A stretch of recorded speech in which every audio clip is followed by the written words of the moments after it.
Je rebondis avec vous effectivement sur ce qu'a dit Madame Lydia Larbaoui tout à l'heure. Nous nous rappelons que depuis le début de cette opération militaire spéciale de la Russie en Ukraine, l'Ukraine a d'ailleurs reçu de la part de l'Occident plusieurs systèmes de défense aérien, du lance-missile portable Stinger aux systèmes les plus avancés en guidage radar et même en détection de chaleur. Est-ce que finalement ce système anti-missile des États-Unis, certainement un élément de protection en plus, mais est-ce qu'il apporte une plus-value dans la sécurité et la sécurisation finalement du sol ukrainien?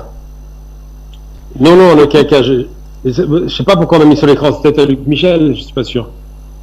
Oui, écoutez la guerre. S'il vous plaît, Luc, la parole est à vous, Gamal, je vous en prie. On vous retrouvera tout à l'heure, juste après, Gamal. Je vous en prie. D'accord, donc c'est moi qui réponds? Oui, la parole est à vous. Je ne sais pas si je dois me reprendre pour vous permettre de mieux. Non, j'ai entendu la question, mais c'est bien moi, il n'y a pas de problème, je répondrai rapidement. D'accord. C'est des systèmes, alors ça rappelle un peu la guerre des étoiles, je ne sais pas si vous vous souvenez de ce dispositif qui avait été lancé comme coup de bluff par Reagan, qui prétendait pouvoir protéger la totalité, l'intégralité des États-Unis avec un système antimissile qui aurait été cette fois-ci spatial, donc, et qui aurait été guidé par des satellites et qui aurait intercepté ce qu'on appelait à l'époque les systèmes de missiles offensifs russes, qui étaient donc des missiles intercontinentaux, qui étaient de grands missiles, très lourds, très longs, mais qui étaient évidemment pas aussi performants que ce qu'on a aujourd'hui avec les hypersoniques. Donc c'est un peu une opération, à mon sens, de bluff, de marketing, pour donner le sentiment, parce qu'ils savent parfaitement que les Russes s'apprêtent sans doute à opérer une opération offensive lourde, puisque ça fait deux mois, mais bientôt 3 que les soldats sont en préparation pour cette offensive. Une offensive qui va être décisive et qui va conduire, c'est pourquoi Poutine parle beaucoup des négociations a posteriori, à un rapport de force qui va être établi sur le terrain et qui poussera les Ukrainiens à négocier.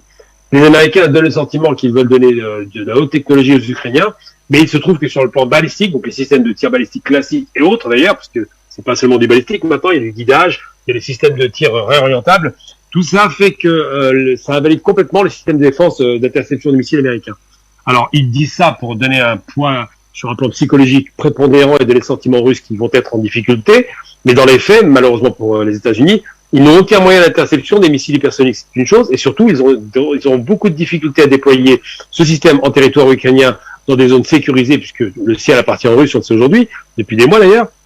Et pour finir, c'est un système d'interception qui manifestement est dépassé. Je veux dire, ils ont très peu fait leur preuve en Syrie récemment, et ils l'ont pas fait très peu en Irak, on l'a vu pendant la guerre, et surtout ils l'ont pas fait par rapport à d'autres théâtres d'opération dont on pensait qu'ils étaient parfaitement impénétrables. Ça rappelle un peu le système dôme d'acier ou dôme de fer des Israéliens, qui donnait l'impression qu'ils interceptaient tous les missiles. On l'a vu pour la guerre en 2014, ou à Gaza, à de nombreuses reprises, où la plupart des roquettes et les missiles tirés, enfin les rares missiles et surtout les roquettes tirées, sont parfaitement arrivés à domicile. Ils ont beau faire de la propagande, on se rend bien compte de toute façon qu'il y a bien des impacts conséquents par rapport aux différentes salves d'attaque. La problématique de ces systèmes d'interception, c'est que ça coûte cher. Chaque missile lancé, c'est des centaines de millions de dollars qui partent en fumée. Et surtout, c'est peu efficace puisque leur taux de réussite est estimé entre 40 et 70% de perception, ce qui n'est pas exceptionnel en réalité. Et puis surtout, quand vous avez en face de vous une machine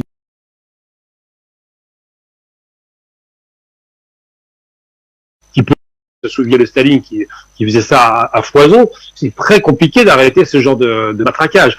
Vous allez dépenser des milliards pour obtenir un résultat faible, avec de toute façon, in fine, un épuisement des ressources de missiles américains intercepteurs face à une surabondance de missiles russes qui sont déjà là depuis très longtemps et qui ne rêvent que d'une seule chose, de les utiliser si besoin est. Donc je ne crois pas en la fiabilité de ce système, je pense qu'il est juste là pour créer une sorte de choc psychologique face à l'adversaire en démontrant qu'ils sont en mesure de répondre à une offensive russe si elle devait arriver. Mais en vérité, ça me paraît extrêmement léger parce que de toute façon, qui tient le ciel tient le combat total. On l'a vu pendant la Seconde Guerre mondiale. À partir du moment où vous tenez le ciel, le reste, c'est quoi? C'est des opérations terrestres qui finissent par remporter la mise. Quand on emploie des gros moyens, les Russes vont déployer de gros moyens. Il est peu probable que ce petit choc psychologique tenté de façon très politique, finalement, et plus symbolique, n'ait de réalité sur le terrain. Afrique Média, le monde, c'est nous.